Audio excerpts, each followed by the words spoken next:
Good morrow, scholars. Welcome back to Life and Death, Twilight Reimagined, as well as Twilight, the special 10th anniversary edition by Stephanie Meyer. This is also by Stephanie Meyer, in case you were wondering, because I find it interesting, but everyone I've told that I kind of sound like I have a lisp.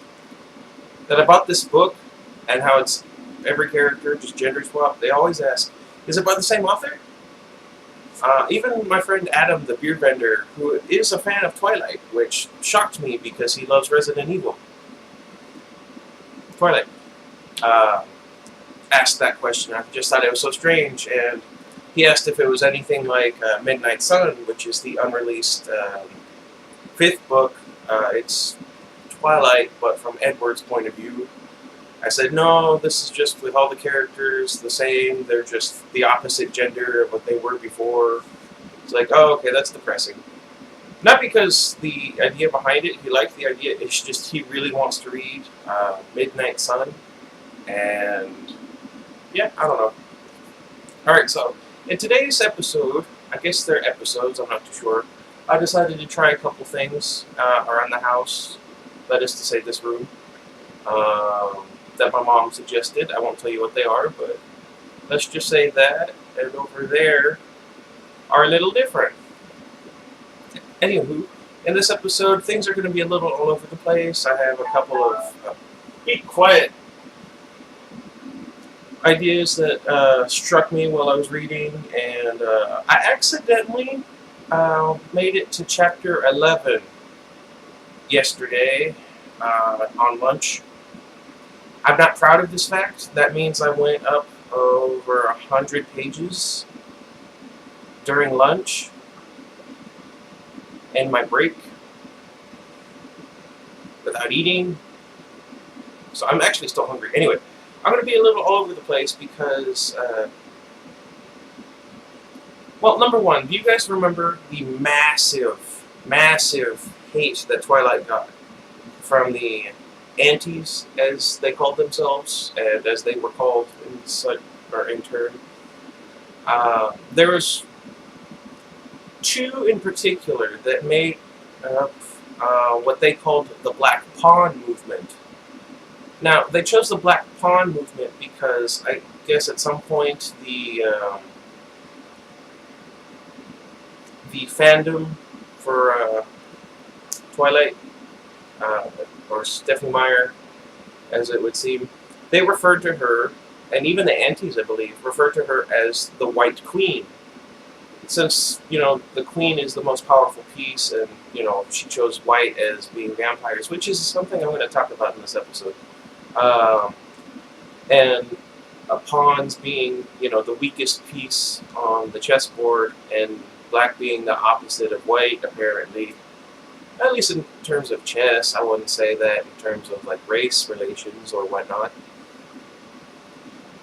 Oh, I was thinking about that last night while I was reading, and the reason is, I was reading this one.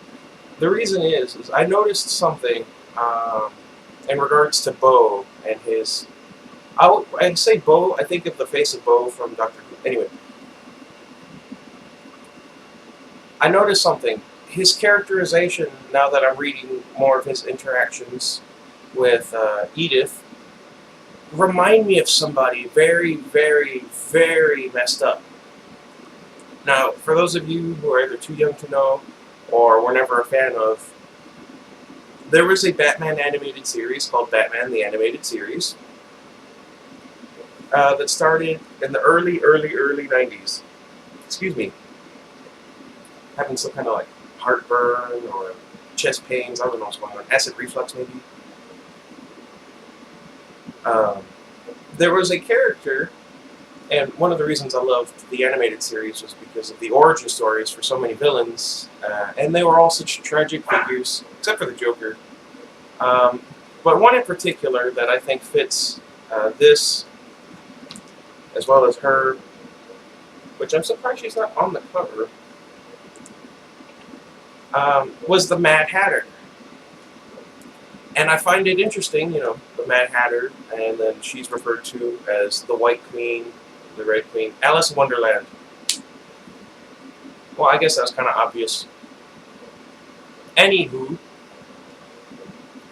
in the Mad Hatter's introductory episode, he is infatuated with a beautiful young lady. I don't know his age, so I don't know if it's kind of creepy or not, but, it's kind of creepy either way. He's very much infatuated with her, and although he knows that she has a boyfriend, he still, pines for her. And there was one scene that I just loved. I actually just quoted it the other day for no reason, where he overhears that she's broken up with her boyfriend because they disagreed on where they were going in their relationship. She wanted to talk about getting married. He wasn't quite ready. Her boss that she was talking to chalks it up to the classic male fear of commitment. And Jervis Tetch, the Mad Hatter's not alter ego, but civilian identity, he runs off and he's overjoyed. And since Alice in Wonderland is his favorite book, he starts quoting it. How did it go? O femme juste, o cru calais. Yeah. Well, if you guys have read Alice in Wonderland, which I haven't, but I'll look into it, you know what it is. He's just overjoyed with emotion because he thinks he has a chance.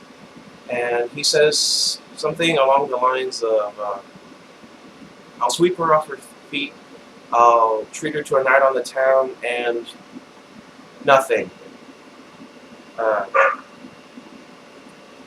He says, what could she ever see in somebody like me? And I find that quite fitting for Beau, because he's really only infatuated with her because, that is to say, Edith, because he doesn't know her. He can't figure her out, and her beauty, much like the Mad Hatter, or excuse me, Jervis Tetch.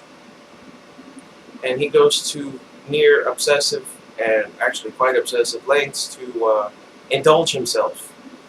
For instance, with the Mad Hatter, he was working on chips that would be able to amplify the brain's mental faculties. You could, think faster or better. But he figured out how to make it so that he can control one's movements with a special band hidden in his head, hence Mad Hatter.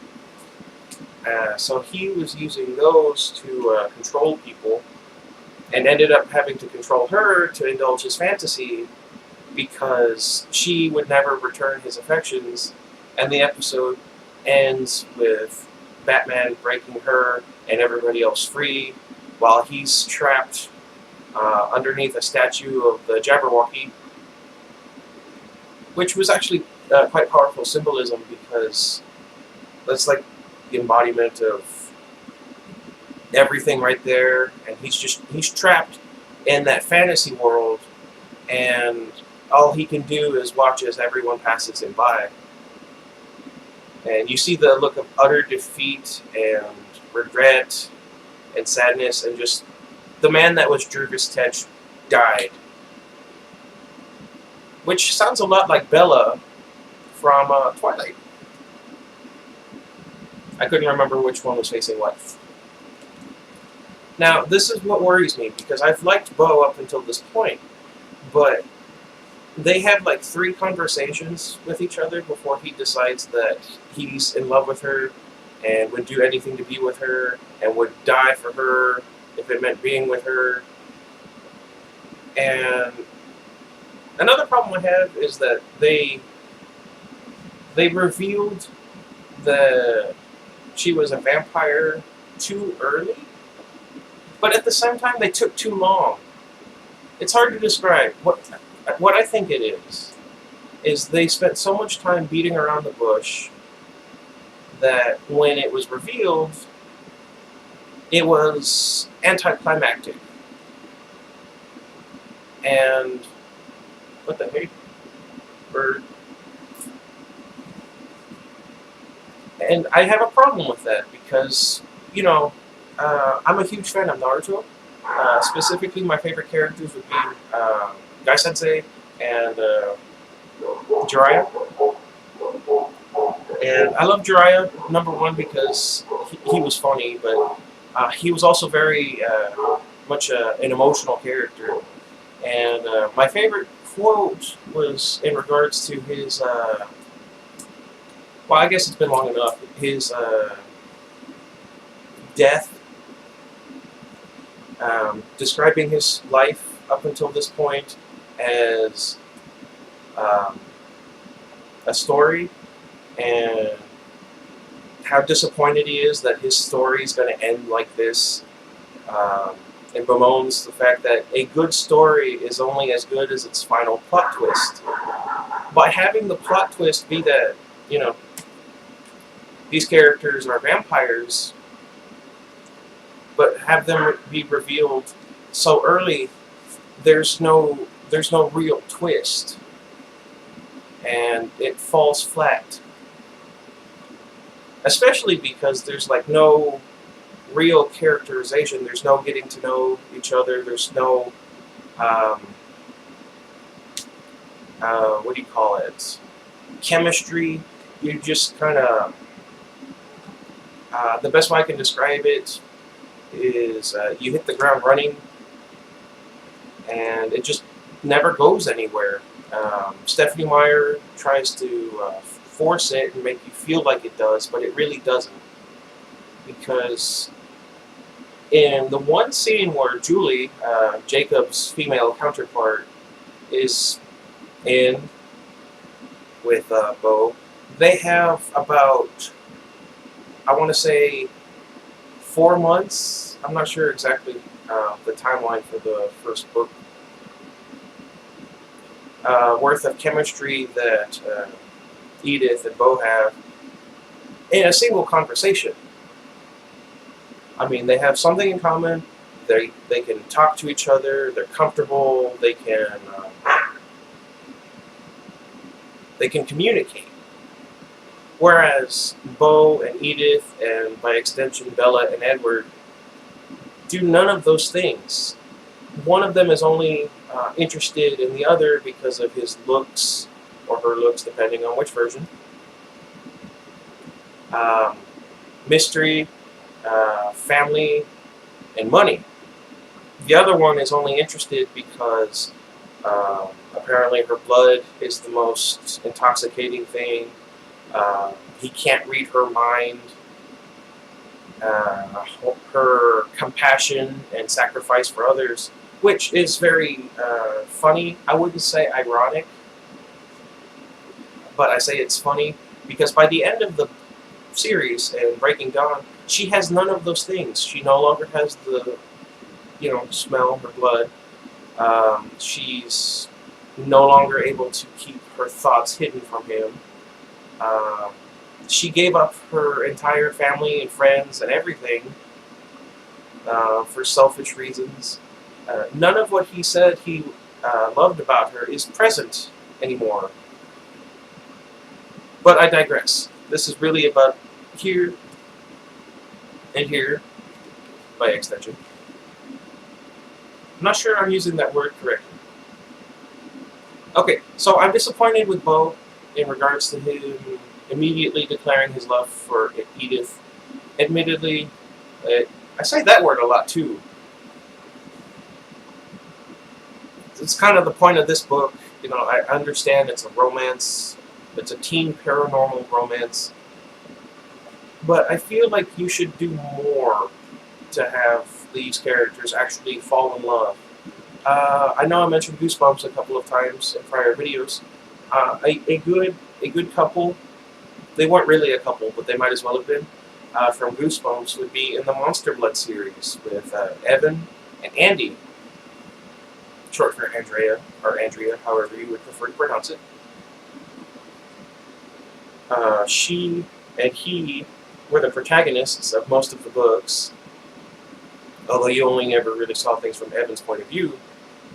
A lot of people agree that Evan was a little bland as a character, but Andy, she was much more interesting. She was smart, she was resourceful, she was intelligent, and funny. Basically everything that Bella should have been, mostly because Stephanie Meyer said she was, but never actually showed it. Andy was, and Evan was just kind of the tag-along kid, even though it was from his point of view. So, R.L. Stein, if you would, and I can't believe I'm saying this, take a page, I hate myself, from Stephanie Meyer's book, and please write the Monster Blood series from Andy's point of view.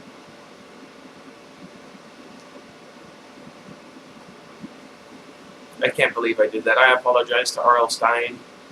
Go see the movie, Goosebumps, when it comes out.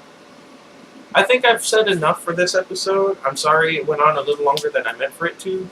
But I feel like I got a lot of stuff discussed, and I'm still a little upset that the Twilight videos that I have up here have the most views of anything I've uploaded to YouTube in the past few months.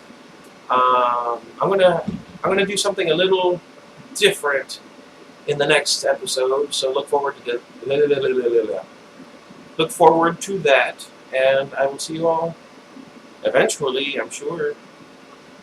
What you doing?